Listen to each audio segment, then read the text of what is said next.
মহাভারত আলোচনায় গিয়ে একটু প্রবেশ করতে চাই। তবে আজকে বিপক্ষের ভাবুক যিনি অত্যন্ত জ্ঞানী গুণী তত্ত্বতর্যায়ী পারদর্শী, তাকে একটা ভূমিকা দেই আর আমি একটা ভূমিকা নেই। তবে তাকে আজকে ভূমিকাতে সাজাতে চাই অর্জুন মহাশয়। অর্জুন সাজিয়ে আজকে আমি আমার সেই প্রিয়ালি দাসী নামটি বাদ দিয়ে কর্ণের ভূমিকা নিতে চাই। অর্থাৎ দুজন হচ্ছেন বীর। বীর কাকে বলে? যাদের শক্তি বেশি হয় শরীরে, যাদের শরীরে বেশি শক্তি হয়, যারা নিজেকে শক্তিমান বলে তাদেরকে বীর বলে বাবা, তাই তো? তাই দুজনই কিন্তু বীর, দুজনই হচ্ছেন যোদ্ধা। আজকে দুজনে বীর মিলে করব আজকে লড়াই। দেখবো কোন বীরের কতখানি বড়াই। তাহলে বীরে বীরে হবে লড়াই, কেমন? তাহলে একদিকে থাকছেন অর্জুন বীর আর একদিকে থাকছেন কর্ণ বীর, দুই বীরের হবে লড়াই। দেখি একটু সুর ধরি, সুন্দর করে জিগাই, কেমন? কত সুন্দর কথা না। দুজন যেহেতু বীর, তাহলে বীরের কিন্তু বীরত্ব ভাব থাকবে বাবা। আমি জায়গায় জায়গায় দেখতে পাই বীরের কিন্তু বীরত্ব ভাবই নাই। বীর দেখতে পাই নপুংসক হয়ে যায়। বীর আবার কেমন করে নপুংসক হবে বাবা? হ্যাঁ, বীরের তো সবই শক্তি থাকা দরকার, বীরের অনেক শক্তি। তা যাই একটু আলোচনাই সুরে সুরে বলি, কেমন? ওরে কল্পনাতে এই সভাতে গো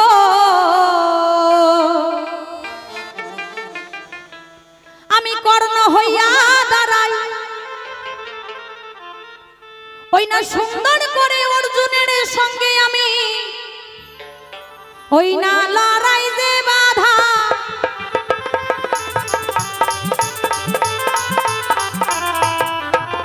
কথার করব কাটাকাটি, লাগবে না কোনো ঠ্যাঙ্গা লাঠি। আমি বলে যাই সুন্দর করে পরিপাটি, জবাব জানো পাই।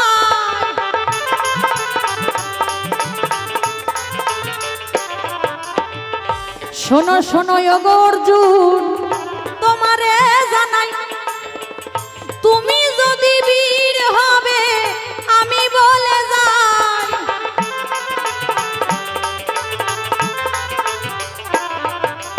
পৃথিবীতে নাকি অর্জুনের মতো আর বীর নাই। তুমি তো বীর, তুমি যোদ্ধা, তোমার মতো শক্তিশালী আর কেউ নেই।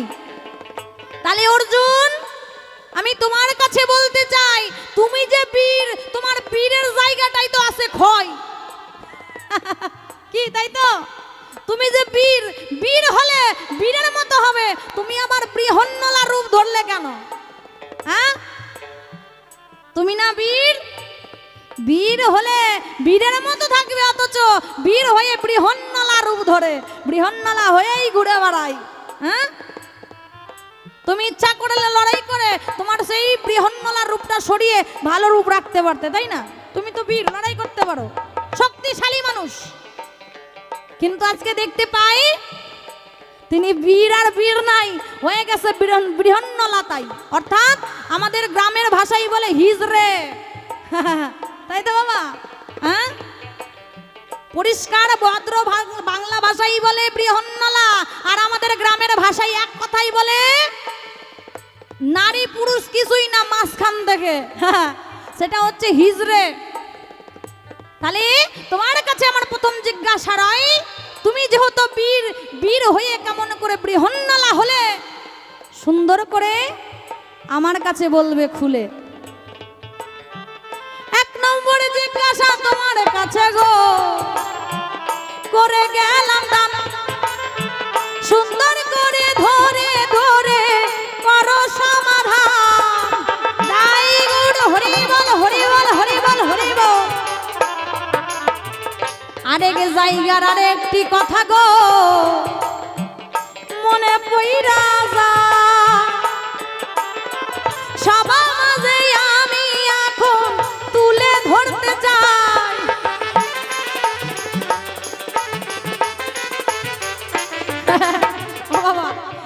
হাসি পাই কেন, বিষয়টা অন্য জায়গায়। উনি বীর, ওরা ছিল 5 ভাই, তাও একটা নারীর ইজ্জত রক্ষা করতে পারে নাই। হ্যাঁ, ছিল 5 ভাই, তার মধ্যে অর্জুন সবটাই বীর, একটাও কম নাই। তাহলে অর্জুন তুই আমার কথা নিবি, তুই যদি বীরই হবি তাহলে তুই তোর বউয়ের সতীত্ব রক্ষা করতে পারিস নাই, অর্থাৎ ইজ্জত রক্ষা করতে কেন পারিস নাই? হ্যাঁ, পুরুষ মানেই কি বাবা? একটা নারীকে সম্মান করবে, নারীকে মা রূপে পুজো করবে, নারীকে সবসময় রক্ষা করবে, নারীকে কখনো বাবার মতো যত্ন করবে, কখনো দাদার মতো শাসন করবে, কখনো আবার স্বামীর মতো ভালোবাসবে। এই তো পুরুষ। পুরুষ কাকে বলে? পুরুষ সবারই মন রাখতে পারে তাকেই বলে। অথচ অর্জুন, আমি দেখতে পাই তোর সামনে তোর বউয়ের বস্ত্র হরণ করা হয়। হ্যাঁ, তারপরেও তুই আমার কথা নিবি, কেমন করে দাঁড়িয়ে দাঁড়িয়ে দেখলি তার জবাবটা দিবি? বাবা, পাড়াতে অনেকেই আছেন বাবা, যতই বউ বাজে হোক, আরো কিছু খারাপ হোক, বদমাশ হোক, চলে যাক আবার আসুক, তাও ভালো। কোনোদিন কেউ কিন্তু কোনো পুরুষের হাতে ছেড়ে দেয় না। দেবেন কি? অন্য কেউ ছেড়ে দিলেও, অন্য কেউ লুটে পুটে খায়, কিন্তু নিজের স্বামী, যারা সত্যিকারের স্বামী এবং স্ত্রী হয়, তারা কোনোদিনও দুজনকে বিপদে পড়তে দেখতে পারে না বাবা, একে অপরের পাশে থাকে। এটাই কিন্তু বাস্তব কথা। কিন্তু আজকে আমি দেখতে পাই শাস্ত্রে প্রমাণ রয়, এই অর্জুন না নিজের স্ত্রীর বস্ত্র হরণ হলো, নিজের স্ত্রীকে সবাই ইজ্জত নিয়ে খেলা করছিল, অথচ 5 ভাই মিলে দাঁড়িয়ে দাঁড়িয়ে দেখলো আবার কেমন বীর। হ্যাঁ, এই তো তোমার কাছে দ্বিতীয়বার গো জিজ্ঞাসা রইল দান, সঠিক সঠিক এসে তুমি করবে সমাধান।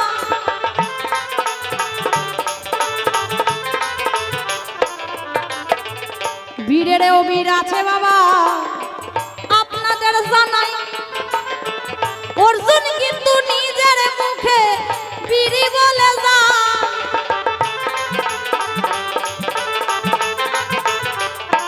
আস্তে, বীর প্রমাণ করতে হলে তোমার মতো লোকের সঙ্গে লড়াই করতে হবে। কি বীর প্রমাণ করতে হলে অর্জুনের মতো লোকের সঙ্গে অর্জুনের লড়াই করা দরকার, তাই তো বাবা?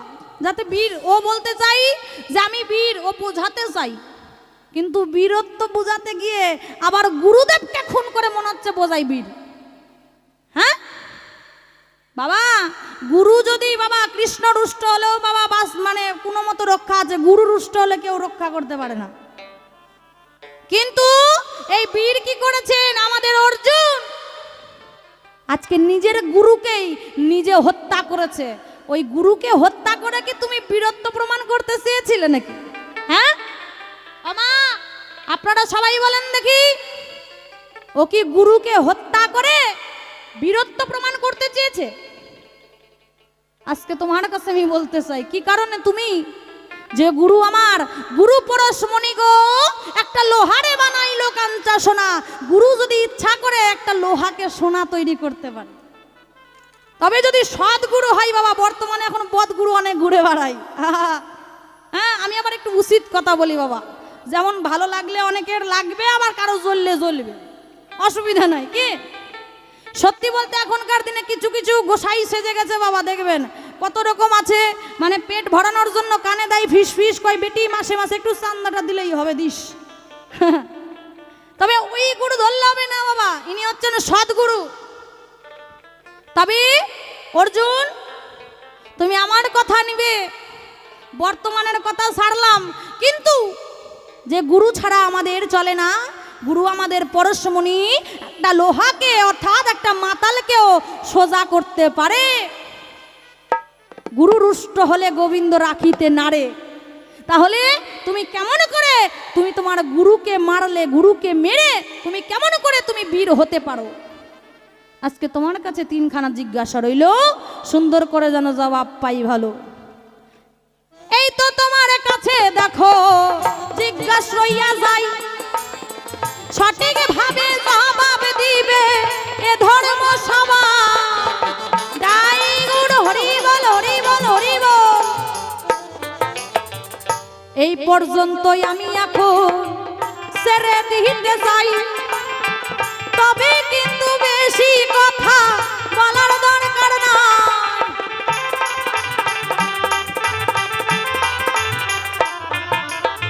প্রথমবারে বেশি বলে দুষাদুষি হয়, দুষাদুষির কারবার বাবা আমার ভালো লাগে না।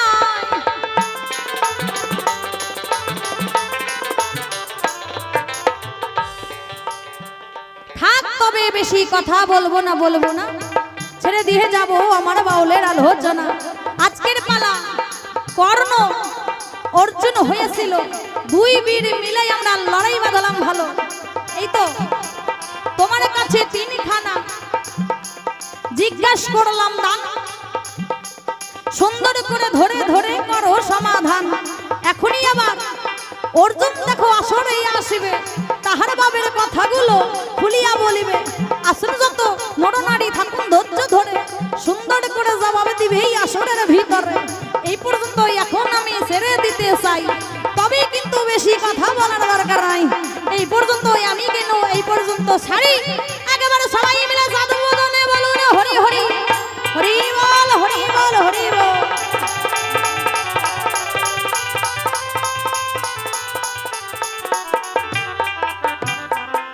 বর্তমানে যা যুগ চলছে, এ নিজেকে বীর বলতে গিয়ে আর কি যে করে ফেলে বলা মুশকিল বাবা। দেখবেন কত লোক আছে রাস্তা দিয়ে যাবে আসবে, কিছু মানুষ আছে দেখবেন ভালো করে কথা কয়, আবার কিছু মানুষ মনে করে মুই কি হনুরে, মানে নিজেকেই বীর মনে করে বাবা, তাই না?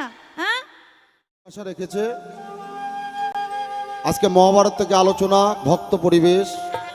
এইবার আমি মূল জায়গায় এখন আসতে চাই। শোনো শোনো কর্ণ তোমারে জানাই,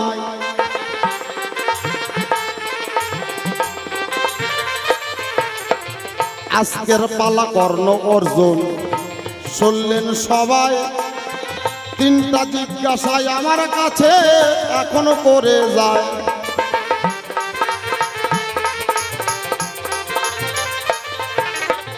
ও অর্জুন, আমি তোমার কাছে জানতে চাই, সবাই বলে তোমার মতন আর বীর কেহ নাই, কি বাবা তাই তো? আজকে কর্ণর যে কথা দিয়ে গেছে আমার প্রাণে ব্যথা, আমার কাছে বলে গেল তাই তোমার মতন আর কেউ বীর নাই। কিন্তু আমি একটু তদন্ত করে দেখতে পাই, ও অর্জুন, তোমার মূল জায়গায় জানুক বা না জানুক কেউ, আমি জানি তোমার মধ্যে কোনো বীর নাই। তুমি যদি বীর হবে আমার কাছে খুলে কবে, বীর বীরের মতন থাকবে, কি বাবা? বীর বীরের মতন থাকবে। তাহলে তুমি যদি বীর হবে আমার কাছে খুলে কবে, তুমি হিজড়া হলে কেন ভাবে? এইভাবে একটা একটা করে আমার কাছে প্রশ্নপত্র করে গেছে দান, সুন্দর করে ধরে ধরে করব সমাধান।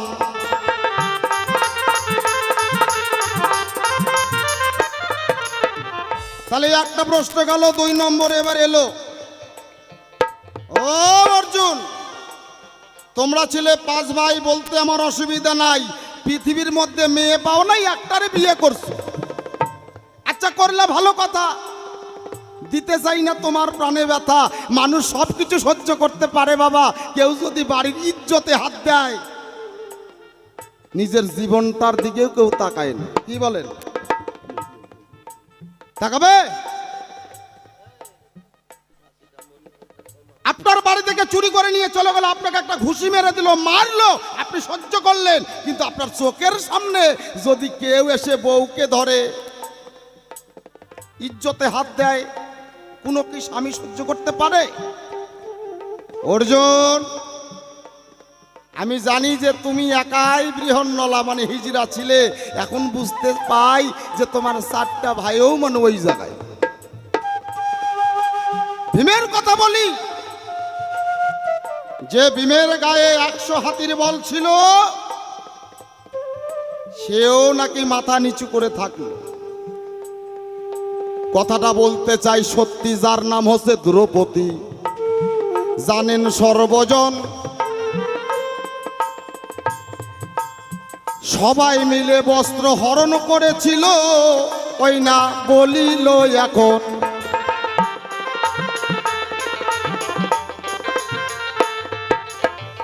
আবারও বলে গেছে গুরুকে তুমি হত্যা করলে তাই, এর মধ্যে বীর কোথায় আমি দেখতে পাই নাই।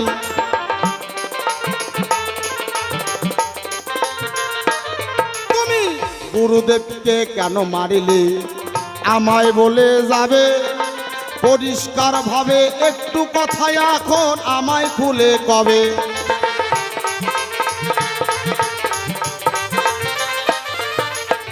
ও বাবা, যার যেমন কর্ম তার তেমন ফল, এটা গীতার পাতে লেখা আছে, আপনাদের সকলের বস্ত্র দেখা আছে।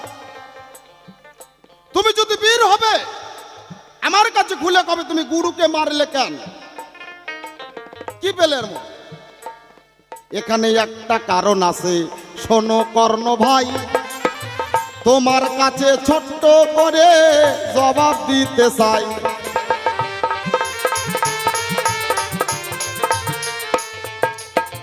কি বলি আপনাদের ধারে বলতে চাই, আসরে এই দ্রোণাচার্যের কাছে অর্জুনকে যখন দিলেন, দ্রোণাচার্য অর্জুনকে পেয়ে সেই জায়গায় প্রতিজ্ঞা করলেন যে মনে ভাবি তাই, বিশ্বের মধ্যে শ্রেষ্ঠ যোদ্ধা আমি অর্জুনকেই বানাতে চাই। আমার কাছে যত অস্ত্রবিদ্যা আছে বলি তোমার কাছে, আমি সব দিতে চাই অর্জুনের কাছে। এই প্রতিজ্ঞাটা যখন করা হলো, একটু পরে একটা ভক্ত ওই জায়গায় যে আসে, দ্রোণাচার্যকে ওই শিষ্যটা খুবই ভালোবাসে।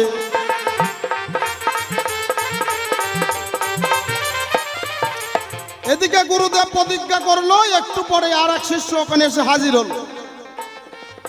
এসে গুরুদেবের চরণে প্রণাম করে বলে, তাই গুরুদেব, আমি তোমার কাছে অস্ত্রবিদ্যা শিখতে চাই, তুমি আমার কথা নেবে, তোমার চরণে আমায় একটু ঠাঁই দেবে। সঙ্গে সঙ্গে দ্রোণাচার্য বললেন, তুমি যে আমার কাছে অস্ত্রবিদ্যা শিখতে চাও, আচ্ছা তুমি কি ক্ষত্রিয়?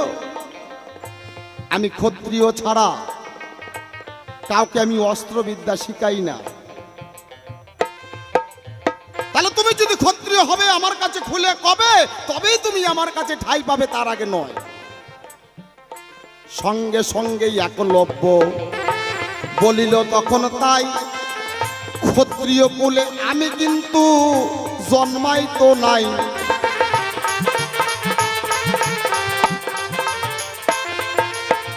বলছে তুমি তাহলে যদি ক্ষত্রিয় না, তাহলে তো আমি তোমাকে অস্ত্রবিদ্যা শিখাতে পারবো না।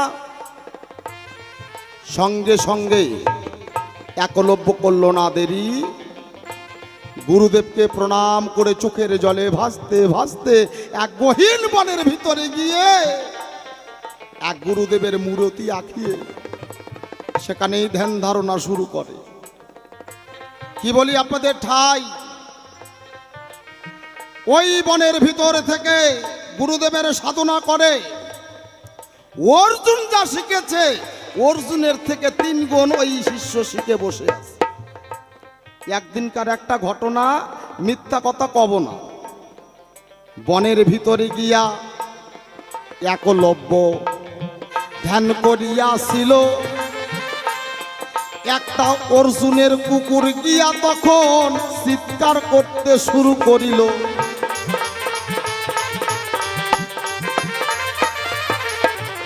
কেউ যদি হরিনাম করে, কেউ যদি গুরু নাম করে, আর যেই কোনো মানুষ হোক, একটা কুকুর হোক, যদি এসে ঘৌ ঘৌ ঘৌ ঘৌ করে, এটা বিরক্ত হবে না বাবা? কিমা হবে না? ধরে নেন আপনি হরিনাম করছেন, কৃষ্ণ নাম করছেন, গুরুর নাম করছেন, আর কেউ যদি এসে বিরক্ত করে, আপনার রাগ হবে না? তাহলে একলব্য বনের মধ্যে সাধনায় বসেছে, আর এক কুকুর এসে এমনভাবে চিৎকার করতে শুরু করলো, সঙ্গে সঙ্গে একলব্য চোখ খুলে তাকালো। ওরে অবলাজিৎ, আমি এই জায়গায় গুরুর নাম করছি আর তুই আমাকে সে বিরক্ত করলি? কি বলি আপনাদের ঠাই? সঙ্গে সঙ্গে একলব্য কোন কর্ম করিল, ওই জায়গায় কুকুরকে একটা বান মারিয়াছিল। নিতাই গৌর হরি বল, হরি বল, হরি বল। যখন বানটা মেরে দিল, মানে কুকুরকে কোনো আঘাত পায় নাই, শরীরে কোনো রক্ত বের হয় নাই, কিন্তু এমন ভাবে বানটা মেরেছে, এমন ভাবে তীরটা মেরেছে, মানে কুকুরের যে একটা আওয়াজ, সেই আওয়াজটাই বন্ধ করে দিয়েছে, বোবা করে দিয়েছে। এবার বোবা কুকুর হইয়া মন মজাইয়া কোন কর্ম করিল, গুরুদেবের কাছে গিয়া কুকুর ঘুরিতে লাগিল।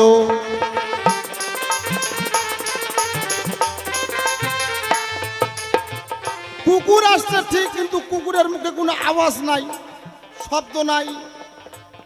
দ্রোণাচার্য দূর থেকে দেখতে পেলেন, তিনি বুঝতে পারলেন যে এই কুকুরটাকে একটা বান মারা হয়েছে।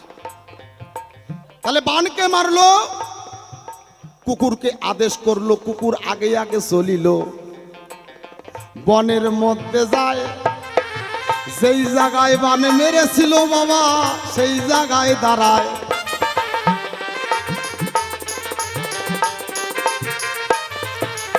যেই জায়গায় বান মেরেছিল সেই জায়গায় কুকুর গিয়ে দাঁড়ালো। গিয়ে গুরুদেব দেখতে পায় দ্রোণাচার্য একটা ছেলেকে। ছেলের কাছে বলে, ও ছেলে, তুমি আমার কথা নিবা, পরিষ্কারভাবে জবাব দিবা, তুমি বনের মধ্যে কে? আমার কাছে একটু খুলে কও। সঙ্গে সঙ্গে একলব্য করলো না দেরি, গুরুদেবের চরণে পড়লো তাড়াতাড়ি। গুরুদেব, তুমি আমায় চিনতে পারছো না? আমি তোমার শিষ্য, আমি তোমার কাছে গিয়েছিলাম, কিন্তু তুমি আমাকে চরণে ঠাঁই দাও নাই। তাই তো আমি তোমাকে প্রণাম করে এসেছি এই বনের ভিতরে, তোমার মূরতি আঁকিয়ে আমি এখানেই ধ্যান ধারণা করি। কিন্তু যে বানটা মেরেছে বাবা, যে বানটা মেরেছে, এটা অর্জুনকেও দেয় নাই। তাহলে কতটা পারদর্শী হয়ে আছে দেখে। তাহলে তুমি আমার যদি শিষ্য হবে, তোমার কাছে আমি খুলে কবে, তুমি যদি আমার শিষ্য হবে, তুমি আমার কাছে খুলে কবে কি? তাহলে এই জায়গায় তোমাকে এখনই গুরু সেবা দক্ষিণা দিতে হবে। আমার কথা এই জায়গাতে তুমি এখন নিবে ভাবে।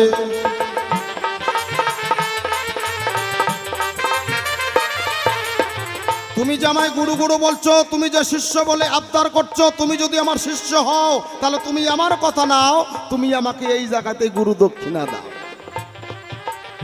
একলব্য করলো না দেরি, চোখের জলে ভাসতে ভাসতে বললেন গুরুদেবের চরণ ধরি। গুরুদেব, আমার এই দেহ মন প্রাণ তোমার চরণে করেছি দান। বলো গুরুদেব, বলো, আমি তোমাকে কিভাবে গুরু দক্ষিণা দিলে তুমি খুশি হবে? দ্রোণাচার্য ওখানে একটু বুদ্ধি খাটালেন বাবা। কি বুদ্ধি? যে আমি প্রতিজ্ঞা করেছি যে অর্জুনকে আমি শ্রেষ্ঠ যোদ্ধা তৈরি করব, অস্ত্রবিদ্যা শিখাবো, যেটা আমি অর্জুনকেও দেই নাই সেটাই একলব্য পৌঁছে গেছে। এখানে একটা বুদ্ধি খাটিয়ে একলব্য বলল, ঠিক আছে, তাহলে তুমি আমার কথা নাও, তুমি আমায় গুরু দক্ষিণা দাও। চোখের জলে ভাসতে ভাসতে একলব্য বলেন, গুরুদেব, এই দেহ মন প্রাণ তোমার চরণে করেছি দান, তুমি বলো তুমি কিভাবে গুরু দক্ষিণা দিলে তুমি খুশি হবে? সঙ্গে সঙ্গে গুরুদেব বললেন, তাহলে একলব্য তুমি আমার কথা নাও, তোমার বৃদ্ধা আঙ্গুলটা কেটে তুমি আমাকে গুরু দক্ষিণা হিসেবে দাও। গুরুদেব আদেশ করলো। সঙ্গে সঙ্গে একলব্য গুরুদেবের কথা রাখার জন্য একটা ধারালো অস্ত্র নিয়ে তার বৃদ্ধ আঙ্গুলটা কেটে গুরুদেবের চরণে দান করে দেন। গুরুদেব যখন ওই চলে যায়, ওই একলব্য চোখের জলে ভাসতে ভাসতে বলেছিল, গুরুদেব দাঁড়াও, আজকে যেই শিষ্যকে বড় করতে গিয়ে তুমি আমাকে পঙ্গু করে দিলে, এক শিষ্যকে বড় করতে গিয়ে এক শিষ্যকে পঙ্গু করে দিলে, যদি আমি তোমাকে গুরু বলে মানি, যদি তোমাকে আমি গুরু বলে জানি, তোমার চরণে ফুল জল দিয়ে থাকি, আমি শিষ্য হয়ে তোমাকে করলাম অভিশাপ, এই অভিশাপ থেকে তুমি পাবে না মাপ। যে শিষ্যকে তুমি বড় করালে সেই শিষ্যের হাতে তোমার মরণ হবে এই ভূমণ্ডলে। কে অভিশাপ করলো বাবা? শিষ্য গুরুদেবকে অভিশাপ করিল। জানেন গো সবাই, এই অভিশাপ লেগেছিল গুরুদেবের মাথায়।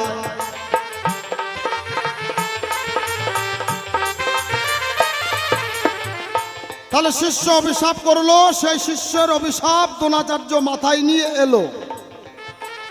শোনো কর্ণ, গুরুদেবকে কিভাবে মারা হয়েছিল? কুরুক্ষেত্রের মাঠে যখন লেগেছিল রণ, শোনো শোনো কথাটা বলিব, করিও শ্রবণ।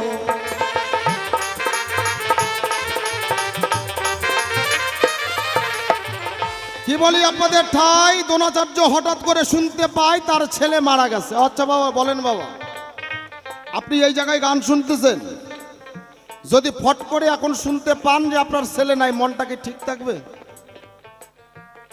কোনো বাবার কি মন ঠিক থাকবে? যদি যুবক ছেলে মারা যায়, কোন বাবার মনটা ঠিক থাকে বলেন তো ধরায়? দ্রোণাচার্য শুনতে পেলেন তার ছেলে আর নাই, মারা গেছে। ওই ধনুকের মাথায় মুখ দিয়া চিন্তা ভাবনা করে, চোখের জল কিন্তু ঝরঝর করে ওই দড়ি দিয়ে পড়ে।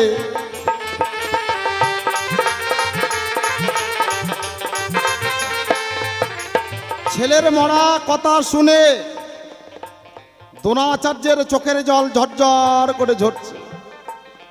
তো যেখানে মুখটা দিয়েছিল ওই যে ধনুকের মাথা, ওই মাথার মধ্যে মুখটা দিয়ে এই যে থুতি, এই থুতিটা দিয়ে চুপচাপ ছেলের কথা ভাবছে। আমার ছেলে চলে গেল, আমার একটাই ছেলে, আমি তার পিতা, আমার আগে আমার ছেলে চলে গেল, এইভাবে ভাবছি। ঝরঝর করে চোখের জল ঝরছে। এই দ্রোণাচার্যের চোখের জলটা ভগবান কি করেছে? মায়া দিয়ে একটা সর্প তৈরি করে, একটা সর্প। গুরুদেবের দ্রোণাচার্যের চোখের জলটা ঝরেছে, আর সেই জলটাকে ভগবান চালাকি করে মায়া দিয়ে একটা সর্প বানিয়ে দিয়েছে। অর্জুনকে ডেকে ডেকে বলে, অর্জুন ওই দেখো, ওইদিকে আছে তোমার গুরুদেব দ্রোণাচার্য, তুমি এই দিকে। তাহলে গুরু যদি সবে হবে, তুমি আমার কাছে খুলে কবে তুমি গুরুদেবকে রক্ষা করবে?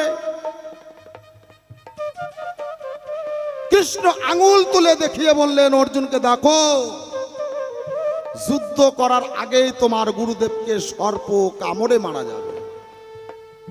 তাহলে আমি তোমার কাছে বলতে চাই, তোমার গুরুদেবকে রক্ষা করো, আমার কথা ধরো।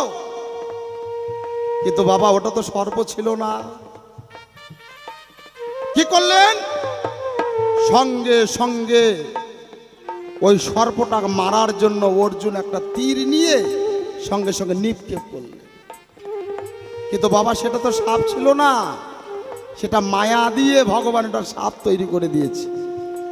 যখন তীরটা ছুঁড়ে দিলেন, সাপটাকে লক্ষ্য করে ওই তীর গিয়ে ওই ধনুকের সুতো কেটে তার গলাটাই কেটে পড়ে গেল।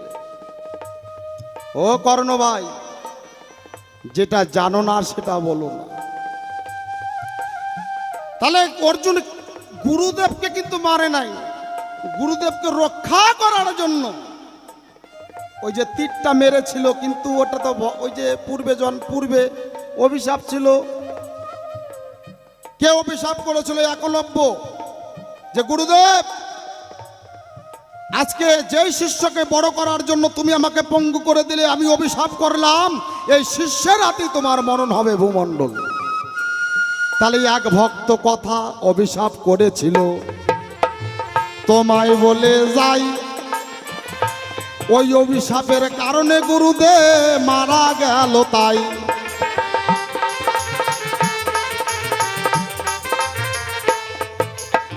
তাহলে তোমার একটা প্রশ্নের জবাব হয়ে যায়। এইবার বৃহন্নলা কেন রূপ ধরলো এটা আপনারা জানেন সবাই ভালো। এখানেও একটা তত্ত্ব আছে। মা কেমন? তুমি যাহা বলে গেলে আমি ভুলি নাই। এইবার দুইটা প্রশ্নের জবাব আমি এখন দিতে চাই।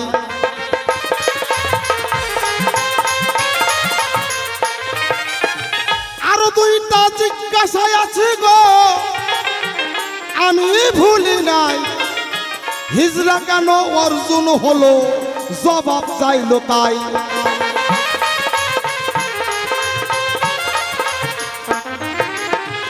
মহাভারত কথা, মহাভারত এটা কিন্তু 4টি কানি না বাবা।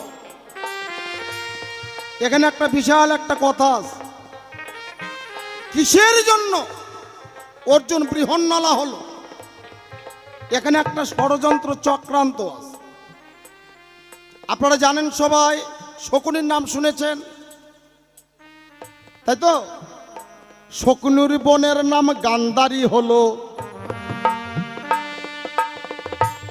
তোমায় বলে যাই, তাহলে এটা আমরা সকলে জানি, যার নাম হচ্ছে শকুনি, এই শকুনির বোনের নাম হচ্ছে গান্ধারী। কার সঙ্গে বিয়ে হয়েছিল? ধৃতরাষ্ট্রের সঙ্গে। আচ্ছা, ধৃতরাষ্ট্রের কটা ছেলে? 100, একটার একটা মেয়ে। একদিন গান্ধারী ডেকে ডেকে বলে, দুর্যোধনের ঠাই তুই আমার বড় ছেলে, তোকে বলে যাই।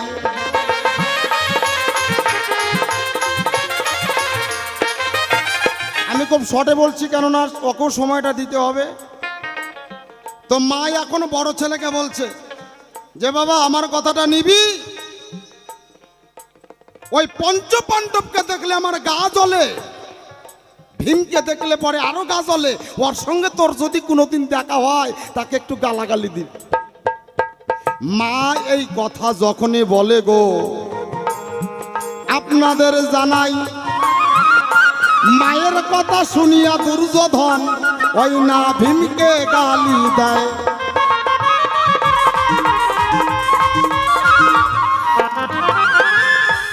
এখন ভীমকে যখন দেখা হলো, ডেকে ডেকে এখন ভীমকে বলল,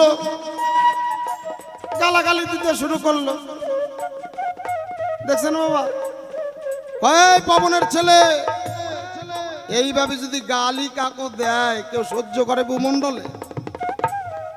ভীমকে যখন বলেছেন পবনের ছেলে, পবনের ছেলে এখন ভীম। ভীমও এখন উল্টো দিকে দুর্যোধনকে বলে, দুর্যোধন ভাই তোর কথাটা সত্যি ঠিক, আমি মনে কিছু নেই নাই।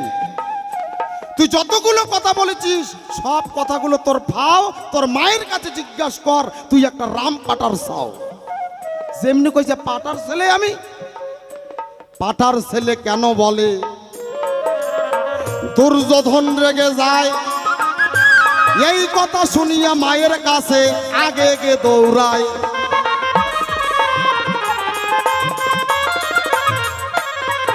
ও মা, আমি তোমার কথা শোনার পরে ভীমকে গালি দিয়েছি তারে, কিন্তু গাল তো দূরের কথা, উল্টো দিকে আমাকে গালি দেয়। কি বলছে? আমার পাটার ছেলে কইলো। বলো তুমি আমার কথা নাও, আমার বাবাকে আমার পাটার ছেলে কেন কইল? গান্ধারী বলে, আমি যদিও জানি বাবা, বলতে যা পারবো না। তুই যা কিছু জিজ্ঞাসা করিলি তোর দাদুর কাছে যা, তুই উত্তর পাবি, পাবি যে বর্ণনা।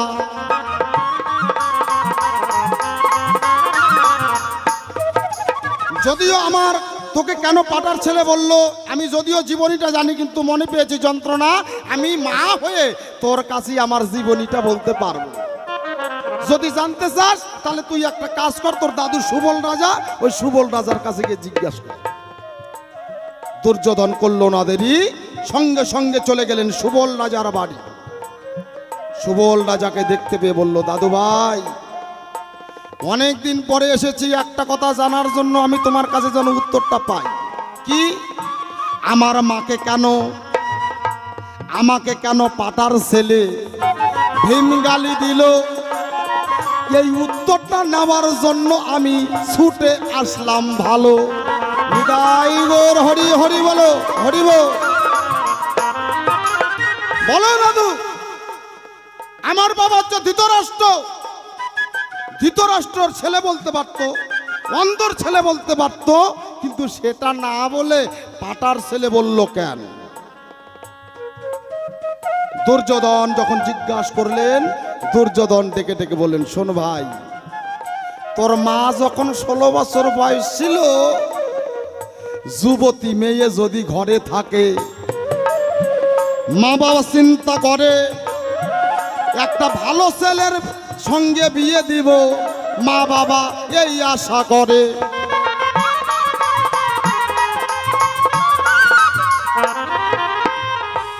কি মা, তাই তো? একটা যুবতী মেয়ে যদি বাড়িতে থাকে, প্রত্যেকটা মা বাবার চিন্তা আসে যে আমার মেয়েটাকে একটা ভালো ছেলের সঙ্গে বিয়ে দিলে ভালো হয়। কি বলি আপনাদের ঠাই, বিয়ে তো দূরের কথা, ওই গান্ধারিক যারা বিয়ে করতে আসবে, ওই যে শুভ দৃষ্টি যখনই করবে তখনই নাকি মারা যাবে। একদিন রাজা কি করে, ছটফট করে ঘুরে বেড়ায়। নারদমণি আসিয়া তখন সুবল রাজার কাছে এলো। সুবল রাজাকে নারদমণি জিজ্ঞাসা রাখিল,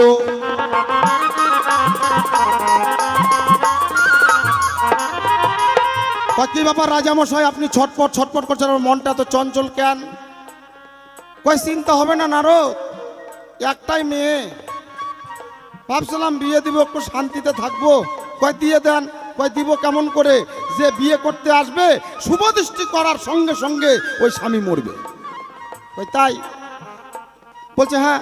বলছে তাহলে একটা কাজ করো, একটা গরিব ছেলের সঙ্গে বিয়ে দাও, মারা যাবে। কয় তাহলে লোকের কথা কও কেন, তুমি আমার কথা ধরো, আমার মেয়েকে তুমি বিয়ে করো। কয় না, আমি তো বিয়ে করব না, আমি ব্রহ্মচারী। কিন্তু হ্যাঁ, তোমার মেয়েকে আমি বিয়ে করাই দিতে পারি, এই দোষটা আমি কাটিয়ে দিতে পারি। কি করতে হবে? বলছে শোনো, একটা বাজার থেকে পাটার সঙ্গে বিয়ে দাও, ওই শুভ দৃষ্টি করবে, পাটা মারা যাবে, তারপরে তুমি একটা ভালো ছেলের সঙ্গে বিয়ে দিয়ে দাও। নারদ এই কথা কইছে, বাজার থেকে একটা পাটা নিয়ে এসে গোধূলি লগনে বিয়ে দিছে, পাটা মরে গেছে। এ হচ্ছে পাটার বিধবা, আর ওদিকে হচ্ছে ধৃতরাষ্ট্র অন্ধ আর কপাল মন্দ। কি জ্বালা, ও পায় না মেয়ে। নারদমণি ষড়যন্ত্র করিয়া কোন কর্ম করিল, সুবল রাজা ধৃতরাষ্ট্রের সঙ্গে গান্ধারীর বিয়ে বটে দিল।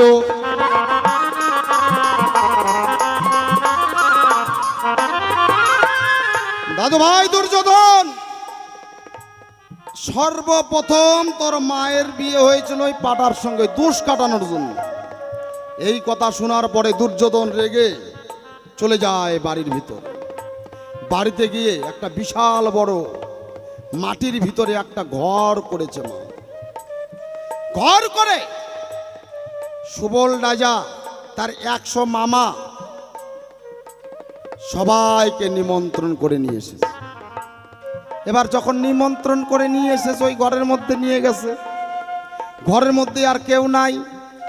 ওই যে সুবল রাজা আর তার 100 ছেলে, কোনো দরজাও নাই, কোনো জানলাও নাই, একটাই দরজা। সুবল রাজা ডেকে ডেকে বলে শকুনির কাছে, বাবারে আমরা আসলাম এই জায়গায়, কিন্তু এই জায়গায় তো কেউ নাই, ভাগিনা কোথায়? ভাগিনা দূর থেকে ডেকে ডেকে বলে আমি যে এই জায়গায় আছি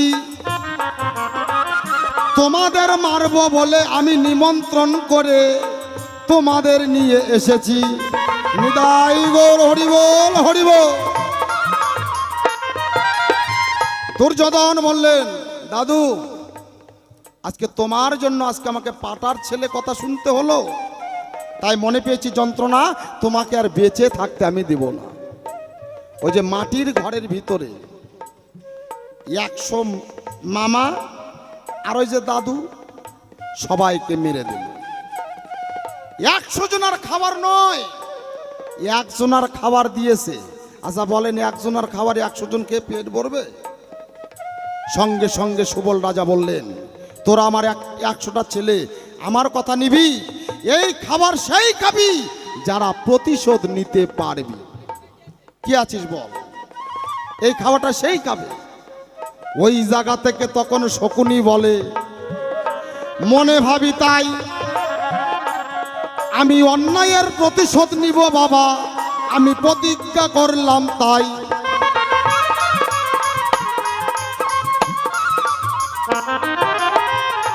সঙ্গে সঙ্গে এই প্রতিজ্ঞা যখন শকুনি করলো, আর সুবল রাজা এবং তার 100টা ছেলে মারা গেল।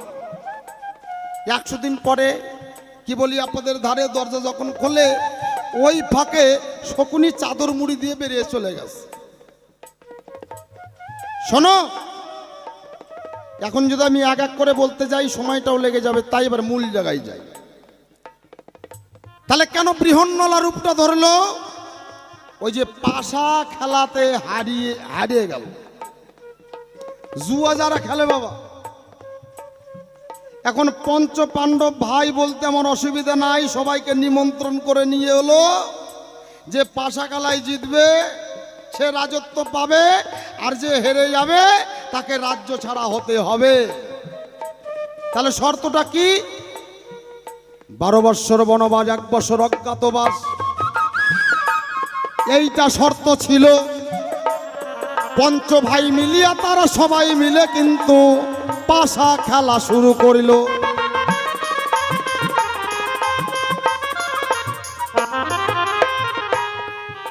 তাহলে পাশা খেলা কি হলো? পঞ্চ পাণ্ডব হেরে যায়, তাই তো বাবা? পঞ্চ পাণ্ডব যখন হেরে যায়, বলতে চাই আপনাদের ঠাই 12 বৎসর পরে এক অজ্ঞাতবাস যেদিন আসলো তার ধারে, ওই যে সাধনা করতে গিয়েছিল ইন্দ্রলোককে, আপনাদের জানাই অর্জুনের রূপ দেখিয়া অপ্সরা পাগল হইয়া যায়।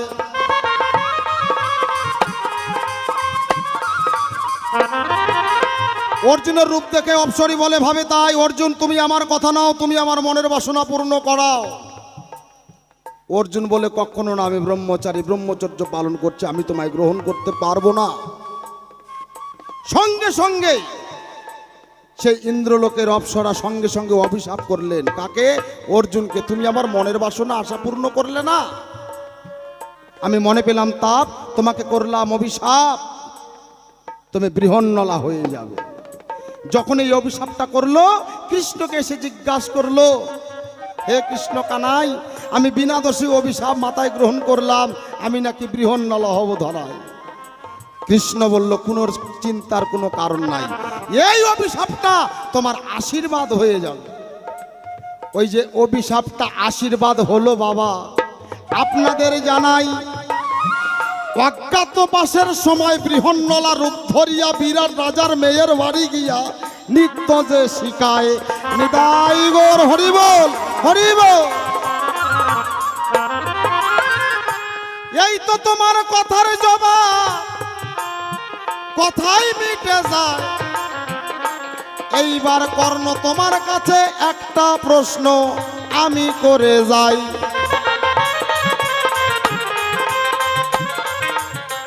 আস্তে থাকলে পরে যাবে। এটা আমার কথা নয়, নিজে মুখে বলেছে। বলছে আজকে 2 বীরের লড়াই, তাহলে অর্জুন একটা বীর, কর্ণ তো কম বীর না। কি বলেন বাবা? কর্ণ কি কম বীর? তাহলে এদিকে হচ্ছে অর্জুন বীর, এদিকে হচ্ছে তুমিও বীর। বাহ বাহ বাহ। আচ্ছা, আমি তোমার কাছে একটা কথা জানতে চাই। আচ্ছা, তুমি যে কর্ণ, আচ্ছা, কর্ণ মানে কি? একটু বাংলা ভাষায় যদি আসি বলতে চাই পাশাপাশি, কর্ণ। তাহলে একটু যদি ব্যাখ্যা করতে চাই, তাহলে কর্ণ কি হচ্ছে? কান, তাই তো বাবা? এই কানকে বলা হয়েছে কর্ণ। সাধু ভাষায় বলি কর্ণ, বাংলা ভাষায় বলি কান, তাই তো মা? আচ্ছা, পৃথিবীতে এত ভালো ভালো নাম থাকতে তোমার নাম কর্ণ হলো কেন? কি বলেন বাবা? পৃথিবীতে এত ভালো ভালো নাম থাকতে তোমার নামটা কান হলো কেন? মিঠুন হতে পারতো, ধরে নেন। হ্যাঁ, তারপরে আরো ভালো ভালো নাম আছে। শম্ভু হতে পারতো, গণেশ হতে পারতো, কত ভালো ভালো নাম আছে, কি বলেন? ঠাকুর দেবতার নাম হতে পারতো, কিন্তু তা না হয়ে তোমার নাম হলো কি? কর্ণ। এখন বলতে যদি চাই, ওটা এখন হবে কান, এটা মিথ্যা কথা নয়। তাহলে তোমার নামটা কি করে কান হয়? একটু সুন্দর করে যেন জবাবটা পাই, কেমন? হরি বল, রাধে রাধে। তাই আমরা যেই পালা ধরেছি আজকে, দুই বীরের লড়াই, সেই দুই বীর, দুই যোদ্ধা, দুই বীর মিলে আজকে আমরা একটু মীমাংসায় দাঁড়াই। একবারে বীর তো বীর, দুজনেই লড়াই করবো কি? এবার দুজনে একসঙ্গে দাঁড়িয়ে লড়াই বাঁধাবো, কেননা এতক্ষণ আপনারা দেখলেন একা একাই লড়াই, কথাই কথাই। এবার দুজনে মুখে মুখে করবো লড়াই। জানি না ফাটাফাটি হবে নাকি রক্ত বেরোবে, বুঝাও দাহি। দুই বীর বলে কথা, তাই দেখি এবার মুখোমুখি দাঁড়িয়ে আমার কাছে আবার জিজ্ঞাসাও রেখে যায় বাবা। ও যেমন লোহার শোনে কাষ্টের পিড়ি, জলে ভাসে দুই জহনা। আরে কৃষ্ণ প্রেমে সকলে জানে না। যেমন লোহার শোনে কাষ্টের পিড়ি, জলে ভাসে দুই জহনা। কৃষ্ণ প্রেম সকলে জানে না। নিতাই গৌর হরিবল, জলে ভাসে দুই জহনা, কৃষ্ণ প্রেম সকলে জানে না। শোনো শোনো যোগ কর্ণ, তোমারে জানাই, বেশ বেশ, এত ভালো ভালো নাম থাকিতে তোমার নামটা কান হলো কেমন করে? জবাব জানো পাই। আচ্ছা,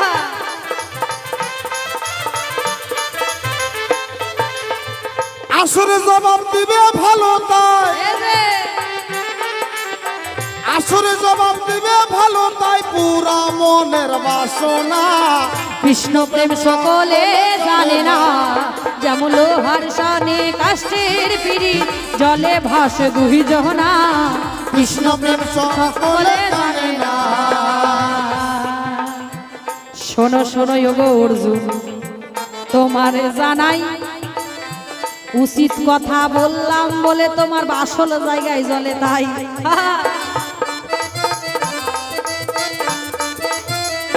আজকে বিষয়টা হচ্ছে উচিত কথা যে কোনো মানুষকেই বলবেন, দেখবেন আপনার কথা শুনে ওর জ্বলবেই। আজকে ওর যে সব পোল খুলে দিছি, ওই জন্য আমার নাম নিয়ে বাড়াবাড়ি শুরু করেছে, ভাবছেন? হ্যাঁ, না বাড়াবাড়ি না, তোমার নামটা কান হইলো কেন? অন্য নাম হয়ে যাবে তো। মানে ওর যে সব পোল খুলে ফেলেছি, আজকে ওই জ্বলে গেছে। জ্বলে জ্বলে এখন আমার নাম জানতে ইচ্ছে করে। মানে যাকে বলে ধরেন কারো বাবা থাকলে বলে বাবা তো আছে, পরিচয় আছে, যার বাবা আছে না নাই ওইটাও জানতে হবে। মানে এমন করে জিজ্ঞাসা করেছে, বলবো। হ্যাঁ, হরিবল হরিবল। তাই জিজ্ঞেস করেছে কি না, আমার নামটা কান হলো কেমন করে? শোনো শোনো ওগো অর্জুন, তোমারে জানাই, আমার কান নাম কেন বলিব তোমায়।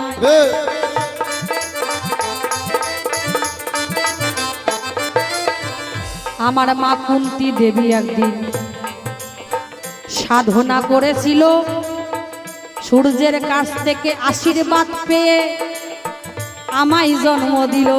হরিবল হরিবল হরিবল। কেমন করে?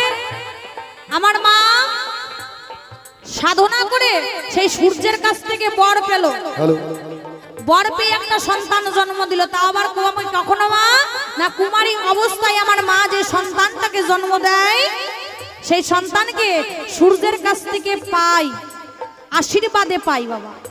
তবে আশীর্বাদ নিয়ে যে মা সন্তান জন্ম দিল, আমার মা সেদিন কিন্তু মাতৃদ্বার দিয়ে জন্ম দেয়নি। কি করেছিল? যেহেতু মা আমার কুমারী ছিল, আশীর্বাদের ফল সেদিন কর্ণদ্বার দিয়ে আমাকে জন্ম দিয়েছিল। তাই সেদিন থেকে আমার নাম কর্ণ হলো। বাহ বাহ বাহ। আশা করি অর্জুন বোঝা গেল। হ্যাঁ কিবা বোঝা গেছে তো? ও তার মানে কর্ণধার দিয়ে জন্ম দিছে, ওই জন্য তোমার নাম কর্ণ হয়েছে। হ্যাঁ বাবা। এবার বোঝা যায়। যাহা বললে ভালোই বললে, আমি বলি নাই। বেশ বেশ। সুন্দর করে জবাব দিলে তুমি, ধর্ম সবাই। এইবার তোমার কাছে একটি কথা জিজ্ঞাসা রইয়া যাই, তুমি তোমার স্ত্রীর চরিত্রহীন বাবা চরিত্র নিচ্ছিল সবাই, তুমি দেখিলে দাঁড়াই।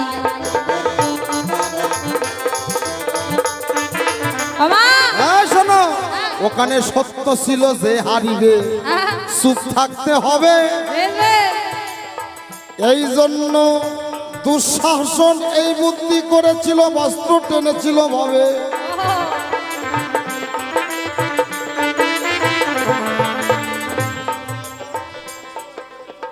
তাহলে পৃথিবীতে এতগুলো মেয়ে ডাক্তার মেয়ে খুঁজে পায় না, তাও করছে কি বাবা 5 ভাই মিলে একজনকে বিয়ে করছে। মানে বাবা যাই এ আর কেমন নিয়ম, 5টা মেয়েকে তো বিয়ে করতে পারতে। এখন বর্তমানে কিন্তু মেয়ের অভাব চলছে মা, সত্যি বলছি। যেখানেই যাই বলে মা একটা মেয়ে দেখবি আমার ভাইয়ের বিয়ে দেবো, মা একটা মেয়ে দেখবি আমার ছেলের বিয়ে দেবো, মেয়েই পাওয়া যায় না। হ্যাঁ মানলাম, কিন্তু তখনকার দিনে মেয়ে তো অনেক মানে অভাব ছিল না, কিন্তু এরা কি করলো 5টা ভাই মিলে একটা মেয়েকে বিয়ে করলো। এই শোনো, কপাল করতে হবে, সবার কপালে কি দুটো বউ জুটবে? কত সাধনা করে আসতে হয়, কপাল করতে হয়। তার জন্য 5 ভাই মিলে এক বউকে বিয়ে করলো, কি কারণ? তাহলে কিসের জন্য দ্রৌপদীকে 5 ভাই মিলে বিয়ে করেছিল? এই তত্ত্বটা জানতে গেলে দ্রৌপদীর কথা বলবো ভালো।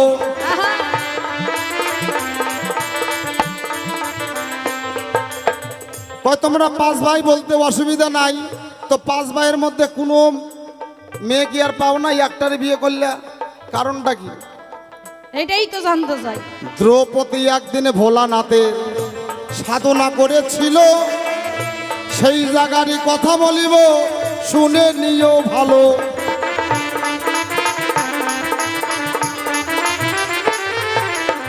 কি বলি আপনাদের ঠাই, এই দ্রৌপদী একদিন শিবের ব্রত করেছিল, এটা জানেন সবাই। কার ব্রত করেছিল? দেবাদিদেব মহাদেব, যাকে আমরা কৈলাসপতি শিব বলি। ভোলানাথের মন্দিরে গিয়ে ব্রত করেছিল দ্রৌপদী, এমন ভাবে সাধনা করেছিল, এমন ভাবে ডেকেছিল ভক্তি বলে। স্বয়ং ত্রিশূলধারী দ্রৌপদীর সামনে দেখা যখন দিল, দ্রৌপদী চোখ খুলিয়া শিবকে দেখতে পেল।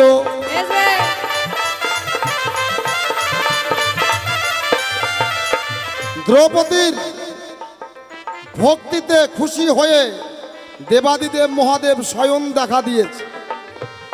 এবার দ্রৌপদীকে বলছে, মা তুমি আমার ব্রত করেছিলে, তুমি আমায় ডেকেছিলে, আমি তোমায় দেখা দিয়েছি, চাও আজকে তুমি যা বর চাইবে আমার কাছ থেকে তুমি তাই পাবে, তুমি বর চেয়ে নাও। তো ভগবানকে যদি পায়, চাওয়ার কি অভাব আছে মা? দ্রৌপদী চাইতেই থাকে। প্রতিংদেহি প্রতিংদেহি প্রতিংদেহি বলে, 5 বার প্রতিংদেহি বলেছিল, বলতে চাই প্যান্ডেলে।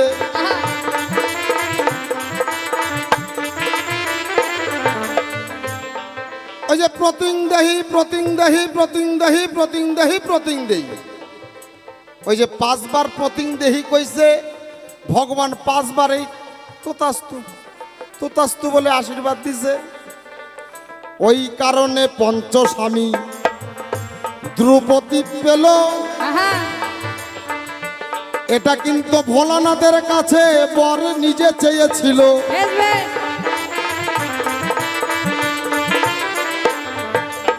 বুঝা যাচ্ছে আমার কথাগুলো?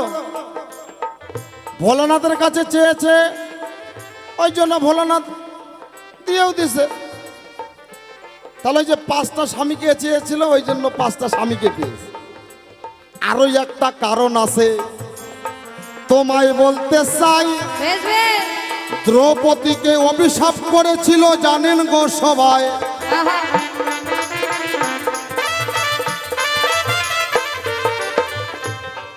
একটা গাভী পাঁচটা সার, কি বলি আপনাদের ঠাই, গাভীকে দেখলে তো সার তো তাড়া করে, তো কি বলি আপনাদের ঠাই, ওই গাভীর পিছনে পাঁচটা সার ছিল, এটা জানেন সবাই।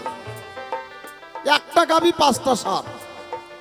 ওই দেখিয়া দ্রৌপদী হেসে বটেছিল, এই হাসি দেখিয়া গাভী তখন দুঃখ পেয়েছিল। এই যে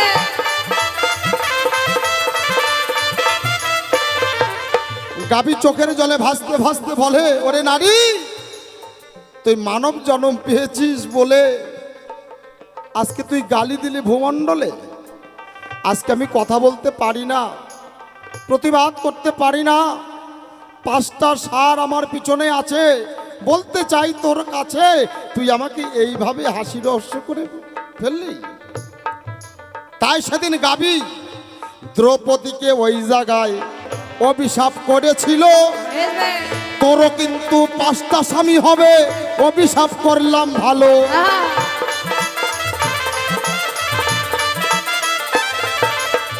সবাই মিলে হরি বলো, হরিবা সবাই মিলে হরি বলো, পুরালাম যে বাসনা, কৃষ্ণ প্রেম সকলে জানে না, যেমন লোহার সনে কাষ্টের পিড়ি, জলে ভাসে দুই জনা, কৃষ্ণ প্রেম সকলে জানে না। শোনো শোনো ওগো অর্জুন,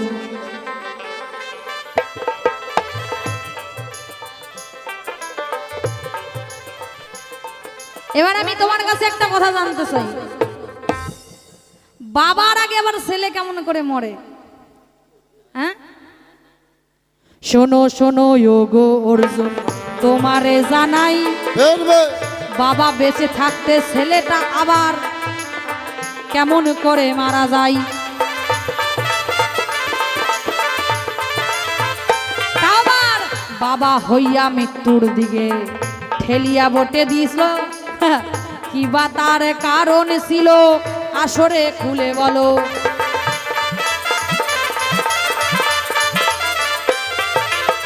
কর্ণ যা বলতে চাই আপনাদের কাছে একটু বুঝাতে চাই। বাবা যদি কোনো পাপ কাজ করে, সেই পাপটা লাগে ছেলের ধারে। ও অর্জুন, আমি তোমার কাছে জানতে চাই, তোমার আগে তোমার ছেলে মরলো, তুমি বাঁচাতে পারলে না এই জায়গায়, কিবা তুমি পাপ করেছিলে আমায় খুলে কবে? তোমার আগে তোমার ছেলে মরিল, পুরো জবাব দেবে। এই যে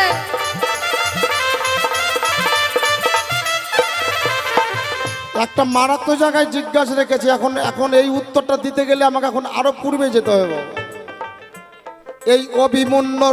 এই অভিমন্যু অর্জুনের ছেলের নাম জানেন সর্বজন। বেশ বেশ, এই অভিমন্যু একটা পাপ করেছিল, বলিব এখন।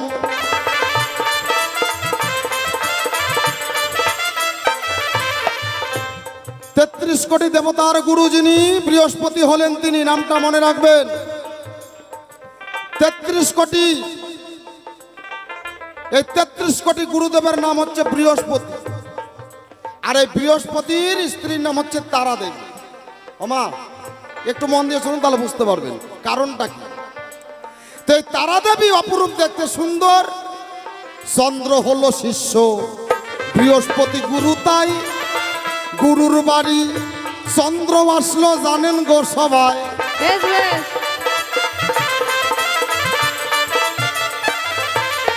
তো তারা দেবী যেরকম সুন্দরী, চন্দ্র অপরূপ সুন্দর। কি চন্দ্র অপরূপ সুন্দর না মা? যখন পূর্ণ চন্দ্র থাকে, যখন আমরা আকাশের দিকে তাকাই, তখন আবার কাউকে বলি, দেখ আজকে চাঁদটা কত সুন্দর, তাহলে চন্দ্র অপরূপ দেখতে সুন্দর। তো চন্দ্র হচ্ছে শিষ্য, একদিন চন্দ্র গুরুদেবের বাড়ি এলো, আর ওই তারা দেবী এখন চন্দ্রের দিকে তাকালো। চন্দ্র দেখতে সুন্দর, তারা দেবী দেখতে সুন্দরী, আহা, জানেন গো সবাই। বেশ বেশ, চোখে চোখে প্রেম হলো, বলিব তোমায়। আহা,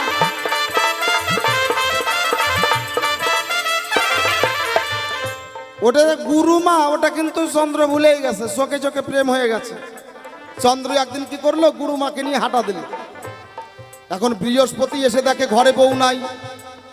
বউ যদি ঘরে না থাকে কারো মন ঠিক থাকে বাবা? ধ্যান করে দেখতে পারলেন যে আমার তারা দেবী এই জায়গায় নাই, নিয়ে গেছে কোথায়? চন্দ্রপুরীতে। আমি জানি তা। বৃহস্পতি ক্রোধ হইয়া কোন কর্ম করিল, সঙ্গে সঙ্গে তারা দেবীকে আনার জন্য চন্দ্রপুরী গেল।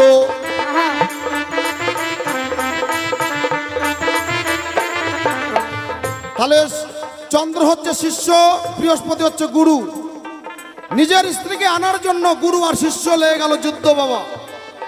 কেউ কাকে পরাজিত গ্রহণ করতে পারলো না। গুরুদেব তখন মনে পেল যন্ত্রণা। ওরে চন্দ্র, আজকে তুই আমার স্ত্রীকে, আমার স্ত্রী মানে তোর গুরুমা, আর তুই তোর গুরুমাকে এইভাবে নিয়ে এলি। মনে পেলাম তাপ, তোকে করলাম অভিশাপ, তুই মর্ততে গিয়ে যা, তোকে মরতে যেতে হবে। এটা আমি অভিশাপ করলাম তোর ভাবে। সঙ্গে সঙ্গে চন্দ্রদেব গুরুদেবের চরণে পড়িল। সঙ্গে সঙ্গে গুরুদেবের কাছে ক্ষমা বটে চাইল।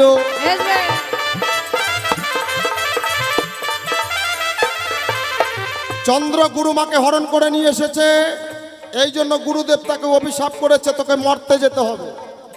সঙ্গে সঙ্গে চন্দ্র চোখের জলে ভাসতে ভাসতে বললেন যে আচ্ছা, তুমি যে আমায় অভিশাপ করলে, আমি মরতে যেতে চাই না। ও গুরুদেব, তুমি আমার এই অভিশাপ থেকে মুক্ত করো। গুরুদেব বললেন, অভিশাপ যেহেতু করেছি, মর্ত ধামে তোকে যেতেই হবে। গুরুদেবের চরণে যখন কান্নাকাটি করলো, গুরুদেবের মনটা একটু নরম হলো। ঠিক আছে, কথা দিলাম, তুই মরতে যাবি, কিন্তু বেশি দিন থাকতে হবে না। তো 16 বছর পরে তুই আবার চন্দ্রপুরীতে ফিরে আসবি। 16 বছর থাকতে হবে তোকে, এটা আমি অভিশাপ করলাম। এই 16 বছরের জন্য তোকে মর্তধামে যেতে হবে। মর্তধামে কত জ্বালা, কত যন্ত্রণা, সেটা তোকে ভোগ করতে হবে। তাহলে এই যে চন্দ্র হলো অভিমন্যু, অর্জুনের ছেলে, তাই। আর ওই তারা দেবী হলো উত্তরা, জানেন গো সবাই।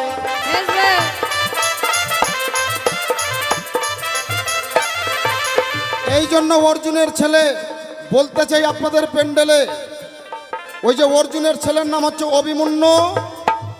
16 বছর যখন হলো, 16 বছরের পরে আর একটা দিনও থাকে নাই বাবা, ওই চন্দ্রপুরীতে চলে গেল। কি এই জন্য ছেলের বাবার আগে ছেলে মারা যায়, এটা পূর্বে জন্মে অভিশাপ ছিল, বুঝালাম তোমায়। হরি বল, হরি বল, হরি বল, হরি বল, হরি বল, হরি বল। আর বৃহস্পতির স্ত্রী তারা দেবী ওই একটু বেশি দোষ করেছিল, ওই জন্য গোটা জীবনটা ওই উত্তরা হয়ে দাপর যুগে কাটাতে হলো।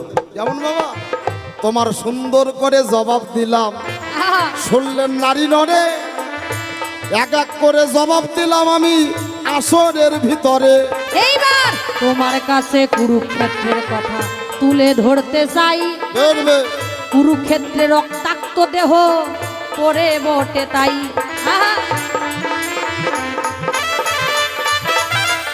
যেখানে রক্তাক্ত দেহ পড়িয়া থাকে মাগো, কতজনের স্বামী সন্তান মারা যায়, সেই জায়গাটা ধর্মক্ষেত্র কেমন করে হয়। কত হাজার হাজার স্বামী সন্তান হারিয়েছে ওখানে।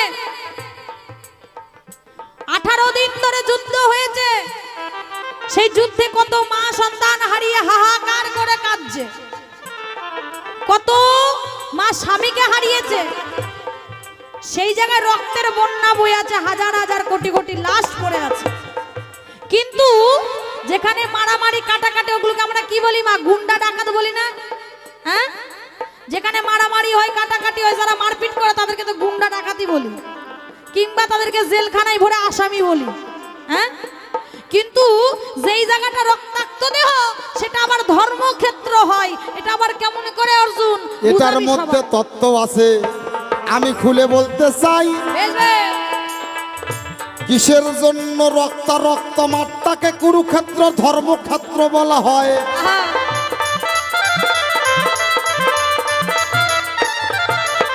শোনো কর্ণ, হ্যাঁ, আমি করতে চাই প্রকাশ, যে কুরুক্ষেত্রের মাঠের কথা বলছো, যারা ওই মাঠে মরবে তারা পাবে স্বর্গে বাস। ও, এখানে একটা কারণ আছে। কুরু রাজা নামে এক রাজা ছিল, কোন কর্ম করিল? বেশ বেশ, জঙ্গল কাটিয়া একটা সুন্দর মাঠ তৈরি করিল।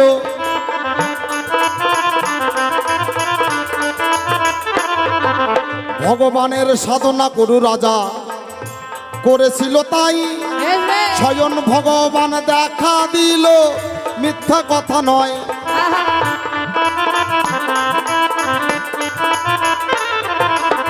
কুরু রাজার সম্মুখে যখন ভগবান দেখা দিল, ভগবান বলল, তুমি যা চাইবে বর আমি তাই দেব, বলো তোমার কি চাই? কই আমার বর চাই না প্রভু। কি বর?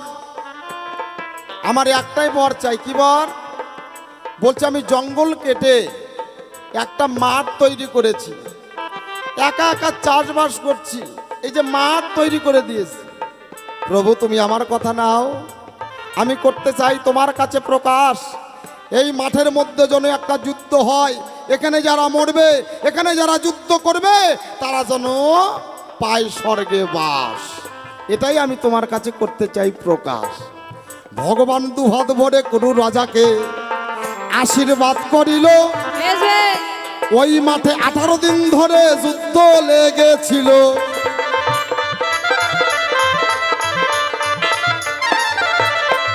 যারা যারা যুদ্ধ করেছিল ভাই তোমার জানাই, মরিয়া গিয়া সবাই কিন্তু স্বর্গে পাইল ঠাই। বেশ বেশ,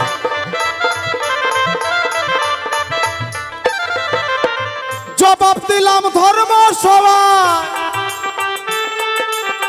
জবাব দিলাম ধর্মসভায়, পুরালাম যে বাসনা, কৃষ্ণ প্রেম সকলে জানে না, যেমন লোহার সনে কাষ্টের পিড়ি জলে ভাসে দুই জহনা, কৃষ্ণ প্রেম সকলে জানে না। এই শোনো, হ্যাঁ বলো, আমাদের যে আলোচনা শুরু হয়েছে এটা কিন্তু সারা রাত শেষ হবে না মা। আর এ যেভাবে লাইন ধরছে, বুঝতে পারলেন তো, এ সারার বাটি নয়। তাহলে দেখুন, পালার বড় করা যাবে না, সময়টা প্রায় শেষের দিকে, একটু গানও গাইতে হবে। কেমন? তারপরেও হরিবল। আমি আরেকটা কথা জিজ্ঞেস করতে চাই। হ্যাঁ, ওই কুরুক্ষেত্রের মাঠে দেখো একটা কাটা মাথা দেখিবারে পাই, শোনো শোনো যোগ অর্জুন তোমারে জানাই,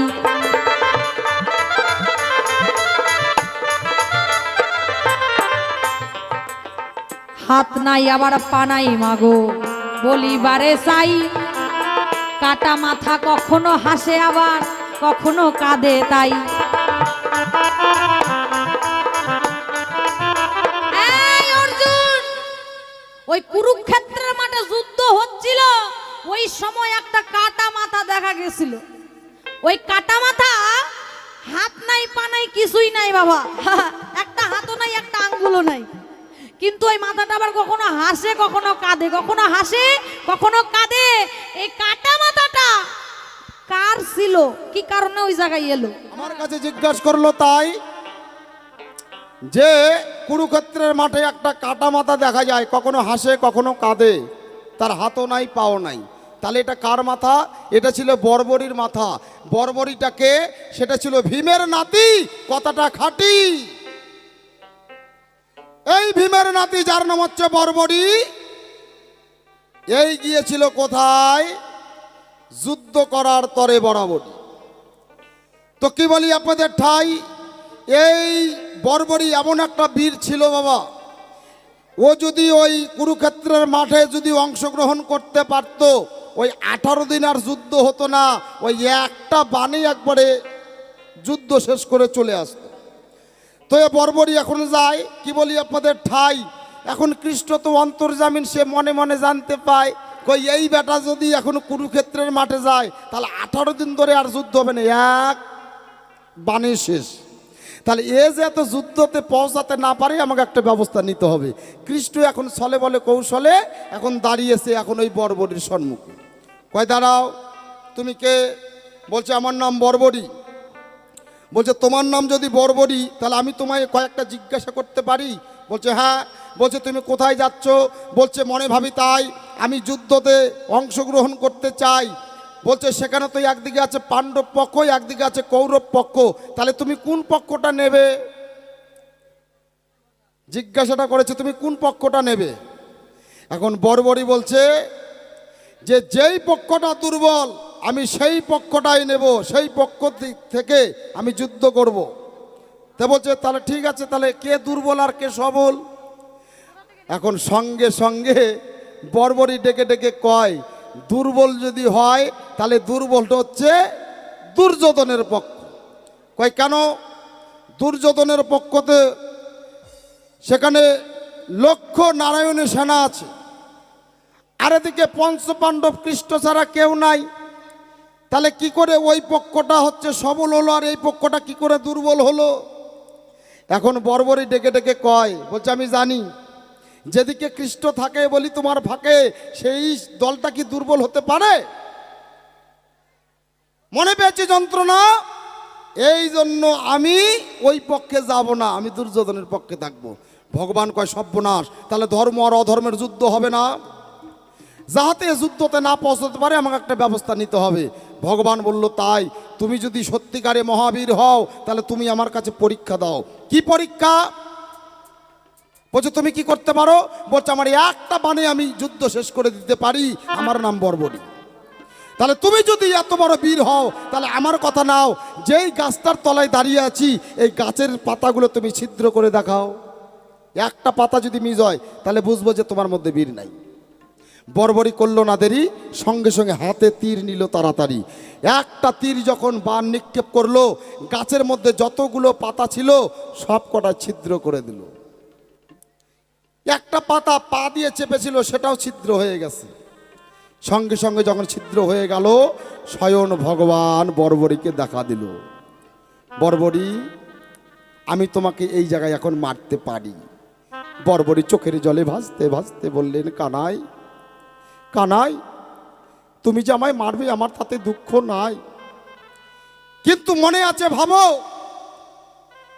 আমি সেই যুদ্ধতে যাব,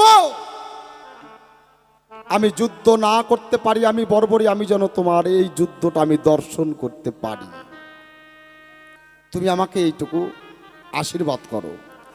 ভগবান বললেন ঠিক আছে কথা দিলাম, তুমি এই যুদ্ধটা তুমি দর্শন করতে পারবে। এই জন্য ভগবান কি করলো, ওই জায়গাতে সুদর্শন চক্র দিয়ে বর্বরীর মাথাটা কেটে দিল। ওই কাটা মাথাটা যুদ্ধ দেখার জন্য ওই কুরুক্ষেত্রের মাঠে ছিল, কখনো হাসে কখনো কাঁদে, ওটা বর্বরীর মাথা ছিল। কেমন? এটা হচ্ছে মূল কথা।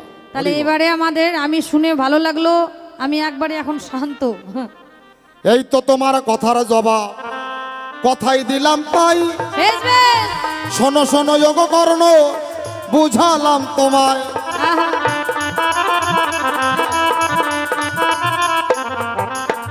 তোমার কথা শুনিয়াই আমি আনন্দ পেলাম তাই, দুই বীরে এবার আনন্দে আনন্দে নাচতে নাম যে গাই। শোনো তুমিও বীর আমিও বীর, বাবা একটা আসল কথা বলতে চাই, আমরা কিন্তু এক মায়ের সন্তান, তোমার আমার জানা নাই।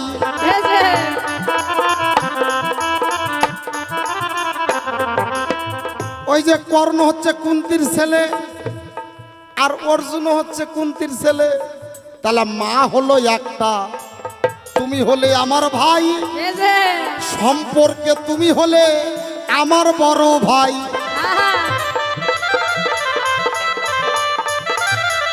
দুই ভাই মিলিয়াই আমরা এবার শিবের গাজন গাই, বাবা বাবা নাচতে নাচতে আমরা দুজন মায়ের কোলে ফিরে যাই।